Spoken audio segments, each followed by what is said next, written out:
Hello, and everybody, welcome back. We're here for another review of Fallout. We're talking about episode 4, which is by far,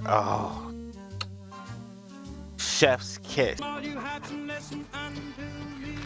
Just lay off this and let that cocaine be.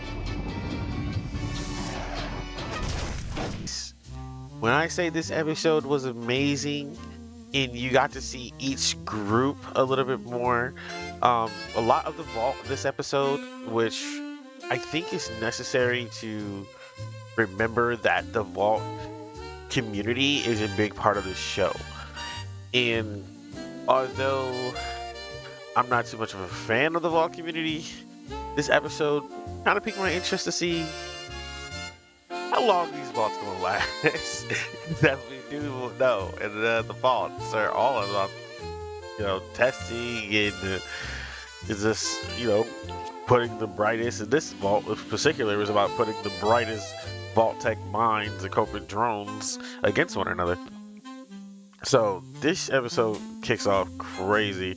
We pick up right where we left off with Maximus, and he is like, hey, he talks to his boy, I need you to become Xander. We didn't kill these Ghoul children. I need you to become Xander. And if you can do this, for me, like, we can secure the lives of these young children. He's like, what are you gonna do? I don't know. He gets back and he meets his homie. And his homie's like, yo, where have you been? Like, everybody's looking for you. You and Xander just disappeared. And he straight up just tells him, I killed Xander. What? Xander's gonna kill some kids. And immediately they link up. They like plotting. What are we gonna do now? He's like, I'm about to go kill the Grandmaster. I'm gonna go kill him, not Grandmaster. I'm gonna go kill our master. I'm gonna go kill him. I'm gonna go kill him. I'm gonna go kill him. Because like I gotta understand, we don't need a war with the Commonwealth. Like all this war and all this trying to like. Maximus is the best. Maximus is the best, man. His heart is so big, and he knows the right thing, and he just wants to do the right thing. It's just that he ain't the brightest. Period. He ain't the brightest. And because of that, like someone online I've seen said he's like the idiot Servant character, and I think like that's 100% it. Like his charisma, max. Luck, max. Intelligence, that boy like 2. Just to get enough experience points. And it's very interesting to see how like he goes to go kill the leader, and they put this plan together. Then they got, homeboy that was this kind of, we don't know if he's ghoulified. Some people say he might have the FEV. He might, I think Juice Head was talking about that. He might have the FEV. He might actually become a super mutant. I'm not sure. But for sure, it's not looking so great for him. But he's like prancing around in the armor trying to be Xander, and then other leaders of the Brotherhood set are trying to like make a deal with him to help him take over this set that they're currently in. Because again, this is all warmongers right now. Everyone is here kind of a warmonger, and they're all afraid of the Commonwealth because Commonwealth is united. We know that from Fallout 3 and 4 that the Brotherhood in Diamonds, the Commonwealth of Diamond in Boston, and then the DC area from 3 I have interacted, and I don't play too much of 76, but I'm about to start.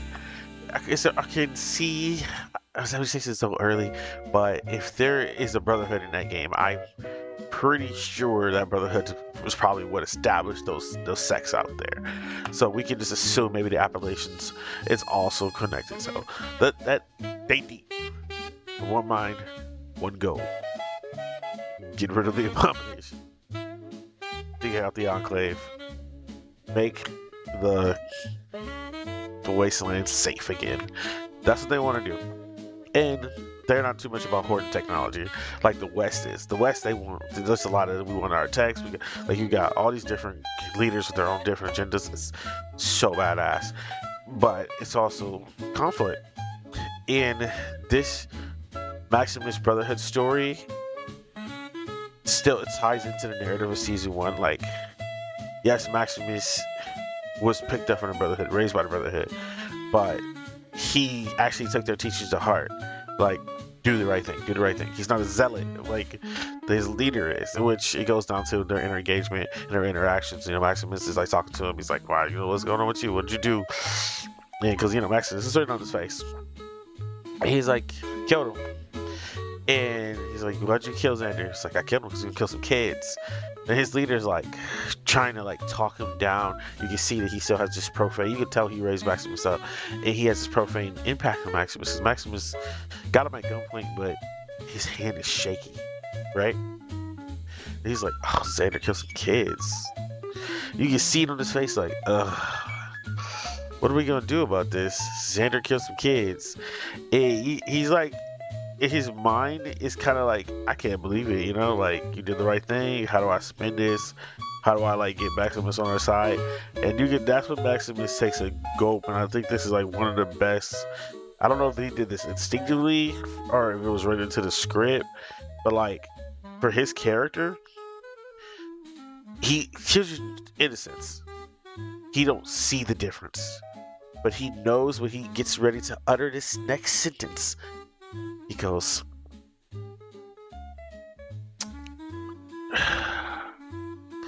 "There were some ghoul kids."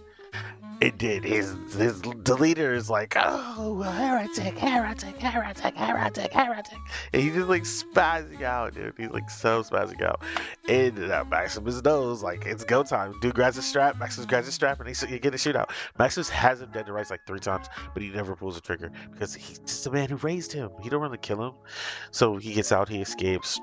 It's all utter chaos. All the set leaders start fighting. Things are out of control. They move all the young children to a safe location because they know this is about to just be just a straight up war. And Max's best friend, the one that stayed in the unit, the one from season 1 that got the ankle cut, comes back with the cold fusion. It was like, "You need to take this somewhere, keep it safe." He's like, "Why me?" And Max was even his conversation with his leader. His leader was like, "So you're just gonna kill me now?" He's like, "You're gonna stop the wars. You're gonna kill me." And he was like, "Why would you do that?" He's like, "I don't want to do anything. It keeps having to be me to do this. Like I keep being in these situations where I have to do this." Which I don't know if it's like super meta to maybe say like his character, like Maximus being controlled, like he's in the Fallout universe is still a game or something. But it was really interesting to see like Maximus is like, "I'm just compelled to do the right thing. Like, I don't want to do any of it, but I just have to do the right thing. Like, I can't sit by and not do the right thing. You're evil. You want to take over the world, and you want to just slay people that don't agree with you because you think it's better for everybody else to live, at least they'll live peacefully, but they'll just live under your rule, the Brotherhood's rule." It's not great because you're taking away free choice, but that's what you believe is right. And Maximus is like, "It ain't right, and I gotta be the one to stand up to you because I'm the one here, And so he gets the cold fusion, and then Max is his friend. Man, what was his name? The ghoul. It's skipping my mind. I normally have all the names written down so I can talk to you about it, but it's skipping my mind. He's not the ghoul. Oh boy, man. This is Titus. It's not Titus. Okay, well, I'll add the name in post. They leave. They get out of there, and that's going to be the end of the Brotherhood episode. Like for the part of this we're done talking about the Brotherhood. I'm gonna get to Lucy and the Ghoul last. I think they deserve it. But I had to start off with the strongest story of the episode, which is Maximus. Now let's get into some subplot. This section I don't expect to be that long at all. Okay, so got the vault. Then we got Norm in the group. So Norm running into trouble fast. I like his story, but it's really short. This episode sucks, but I think they're setting them up for a very big episode in themselves, maybe 5 or 6. I can see the 5 not being a Norm episode. It's definitely going to be a Lucy and Ghoul probably exclusive episode. Maybe you throw in some Maximus in there. Somehow Maximus is going to end up next to them. But episode 6 for sure, maybe it's going to be the Norm episode. So the group escape. They find food in the opening, and then one of the Norm maybe should have read a docile from Bud, and maybe even try to pick Bud's brain before he went to murder him when he thought he was going to get Bud, like he was going to work with Bud or just take over Bud when he made that idea up, because one of the people that came out of the cryo is Bud's assistant. And like, not so shakingly, he basically like lets Norm know that like you're not in charge. Yeah, I know what you're up to. I have an idea at least that you're like on some bullshit. Because we come to find out a lot of these people were just like hired recently by Vault-Tec, but it's set him. He was the plan. He was the plan. He was put there in order to make sure that Bud's plans would succeed. So he's like passively aggressively, he's like, yeah, I sat through all the meetings, and I know I sat there and I don't know everything, but I heard a lot. About the food prep, about what we're going to do with the stages of the plans, and I heard a lot about Vault 31 and 32 and 33. And he just stares at Norm. And Norm,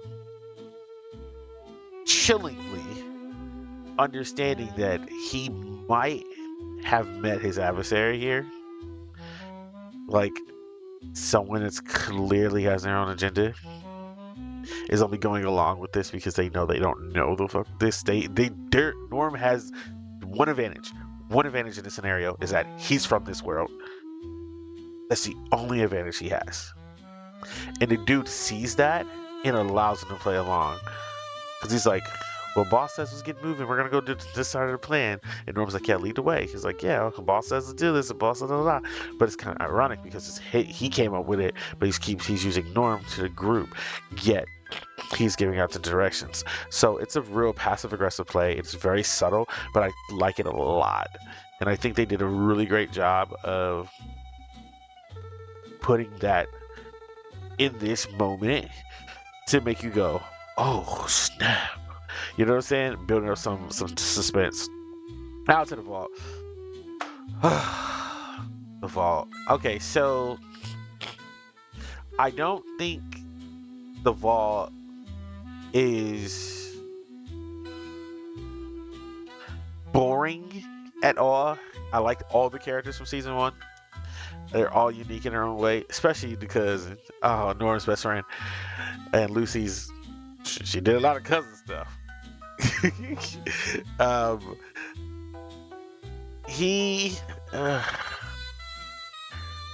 So basically, the waters is running out. Norm's original Vault 32 is having a huge problem with the water. As we know, the water purifier was damaged during the fight. And remember, the Overseer gave a small project in episode 1 to the one dude who's always trying to run for power, just kept losing all the time. Well, his little incest group is starting to take over the vault. They're deep, and he's promised them snacks. And they're not really the most compassionate and intelligent group of people. So they're kind of eating the vault out of house and home. And he went to go get some more water, and Overseer's like, yo, what are you doing? We got limited rations, like, per day. Like, don't go overboard. And he kind of snaps at her and lets her know, like legislation, you gave me power to do these parties, and you promised me snacks. It's in the ledger, and you ain't gonna stop me because I finally found a group of people that will support me. So it's like hitting at overthrowing, but we all know she's ruthless, so good luck with that. She gonna snap. And she goes to meet with the Overseer of Vault 33, which we know is Patches. I'm just gonna call her Patches. And Patches is like, she's secretly trying to find out whatever remnant Hank had from Vault-Tec. And they go at it. They actually go at it. And like, you see the decorum from 32's Overseer, which she was Hank's disciple, and the person that actually promoted Hank to Overseer. And she's like, we gotta survive together. It's a test, boom, boom, boom. And then the Patches is like, what test? It's over. I got a baby now. I'm thinking about my own survival, basically, and my people. So it's like, but she's like, I can actually help you get water and keep you guys sustainable. But, how about you bring me whatever Hank had from Free War that he's hiding? Because I have the key. but I don't have the item. And she's like, so you holding us hostage? And then, oh, Snoopy Snoop Snoop, oh boy, that be in all the Marvel movies, he overhears this, and he's, he's security in boat, and he's still doing security, and he overhears this conversation.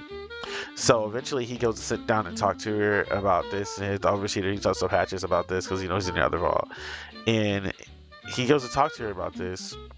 He's like, I never really had to report someone to the person I'm reporting them to, so I really don't know what to do here, but like, you broke some, you're not supposed to be in that part of the vault unless you're doing some kind of exchange, and you're supposed to let us know, blah, blah, blah. And during this process, cousin in the back with the baby, and he's hearing everything, and he's like putting away socks, and then he like finds her pre-war ID. She kept her wallet from pre-war.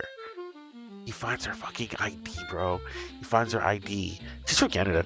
And he finds her ID, and he's like shocked, and like she's already like evil planning mode. So she's debating if she's gonna probably kill this guy. But little does she knows, like, her cover is blown completely. Like, now people know that like something sketchy is between the overseers and your babysitter / forced husband lover now knows you're not even from this generation. You are from before. How? You don't know how. Remember, he's not bright either, but you don't know how. So it's very interesting to see what's going on with the vault. But now that stuff's over, let's get to the fun stuff. Oh boy, we are talking about madness. So Lucy gets saved by the ghoul from the Legion. We all know this. We all remember this. And he takes her to the NCR people. So he did not actually give up their real location, because the Legion would have got done fighting eventually, would have went after them. So he didn't give up the real location, but at least he told them about the Legion. So they ended up packing up and getting ready to move.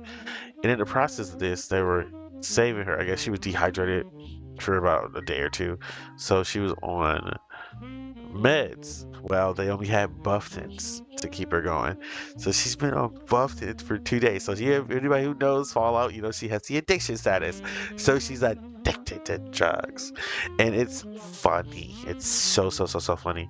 So during this situation, they're like, yo, you want to take some of these guns with you?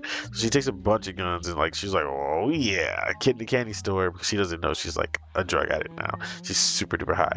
And they're like walking to Vegas, and then it's like nothing but like ghouls, and there's like no bright lights, and the ghoul is like, yo, what the heck's going on? She's like, you expecting like some kind of like welcome party? He's like, yes. There's like dead Securitrons. Like, he's so confused. I'm so confused because it's Vegas.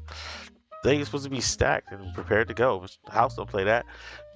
So she's like, have you ever wanted like you ever felt hungry and you had like a sensation and you can't like fulfill, but you don't want food? He's like, yeah, it's called being a drug addict. Welcome to the big world. And she's like, oh no, what should I do? How do I get rid of this? He said, you have 2 things you can do. Oh no, hold on, pause. False alarm. Okay, so at this point, she's like super hyped up on drugs. He's like, there's 2 ways to kick it. Like, he's a little southern drawl. He's like, you can either go cold turkey for about a couple days and you throw up a lot, you poop a lot, but you feel fine. And she was like, oh no. She's like, how many days? About 5. And she's like looking in the desert. She's like, no, my dad's like right there, because she's drugged out. And he's like, well, then she's like, what's the other way? Well, the only other way to get out of addiction is more drugs. He's like, that's the fun way. So she's like, all right, which is true in the Fallout. If you want to get unaddicted from one drug, you can take another drug. So she takes more drugs, and I think she takes Mentats because her mood gets highly elevated, and then they see a bunch of ghouls, and he's like, oh crap, we should probably go to the free side, which those who know New Vegas, we know free side is where more common people live. It's like, we probably go to the other side. It's about an hour detour. We walk around, which is true. She's like, no, we're going to go through the door. We're going through the door. And he's like, what? She was like, it's okay. They're just ghouls. And like, she gets this. It's like, she's drugged out. She's frustrated. Everything. She got this adversary friendship relationship with the ghoul, and then her eyes just gets bright. Like, oh, these people have they have no intelligence. Like, 'cause she doesn't see him as a ghoul, which I like about Lucy. She doesn't see him as a ghoul, but she sees ghouls as ghouls, and she goes Rambo. She shoots one with the shotgun, and it just like flies backwards, like cartoonishly, and she's just like, oh, and she starts taking out ghouls like left and right, and it's like one ghoul jumps on her, she loses her gun, then she pulls out a pistol out of nowhere. Like, her inventory space is crazy, and she just like goes straight commando and just destroys all the ghouls. And he's just sitting back watching. The dog's like, what is happening? And even the dog is like, damn girl, calm down. And then she gets the coolest action shot from like straight out of the game, when you get the final kill in VATS, and she goes for a headshot, and it goes the bullet just goes splatter everywhere. It's insane. Great episode. Great episode. So they get inside of New Vegas, and it looks destroyed. It destroyed left and right. And he's like looking around, he's lost, he don't understand how this happens. I mean, I don't understand how this happens. And she picks up an egg, and she's like, oh, look at you guys chickens. I didn't know you guys got chickens this big. Bok bok. And I know this egg. You know this egg. Anybody who plays the game knows this freaking egg. It's a Deathclaw egg. There's a mission in Fallout 4 to bring a Deathclaw egg, but I don't remember a mission in Fallout New Vegas about a Deathclaw egg to New Vegas. So I don't know what happened, but somehow somebody snuck a Deathclaw into New Vegas, and all hell broke loose. I thought it might have been those Deathclaws from the game, the stealth ones, but no. And it's destroyed the place. But the question is, did it leave? That's a giant question. Did it leave? And boom. What the? In the beginning of the episode, the flashback of the ghoul was in the Alaskan War. Insert title. And he was in the Alaskan front, and then that part of the first part of the episode, during his battles in the Alaskan front, the Reds got him.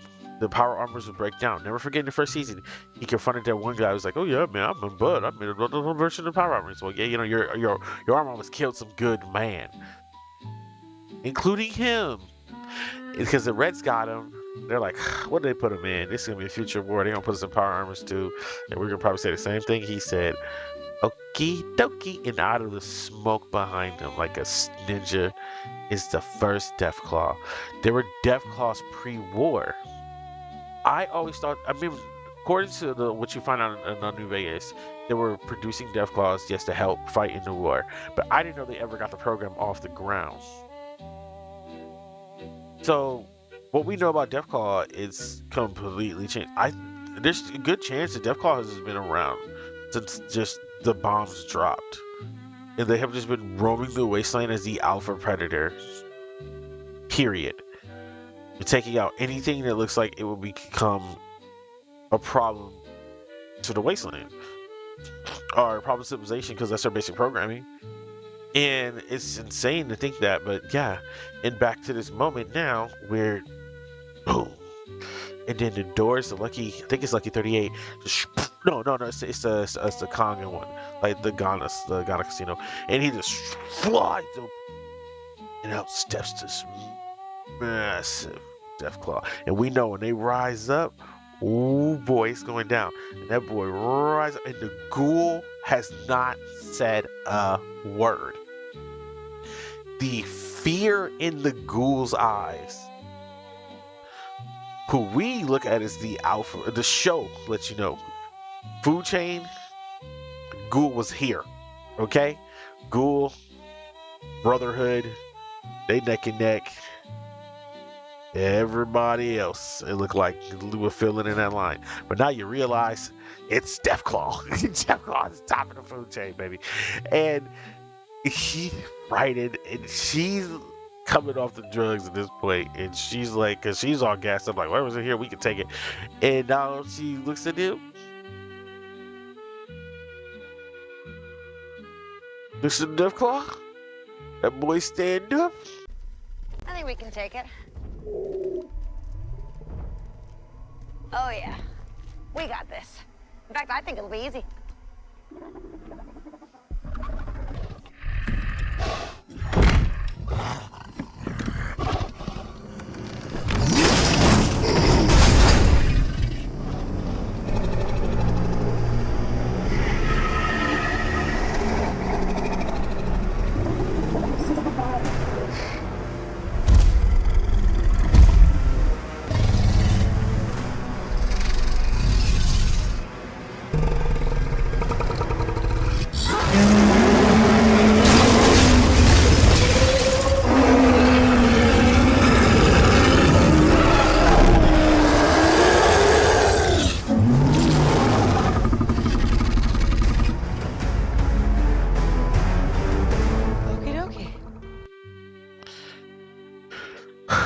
Okie dokie. I mean, that's all you can say at that point. All right, so thank you for watching. I really appreciate you guys. This is a great episode. We'll leave you with that part there.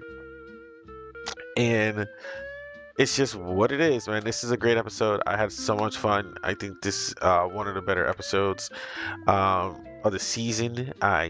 Season episode 5, Deathclaw fight or Deathclaw hide and seek or whatever the heck it's gonna be. Like it's got high expectations because this left you on your edge of your seat, man.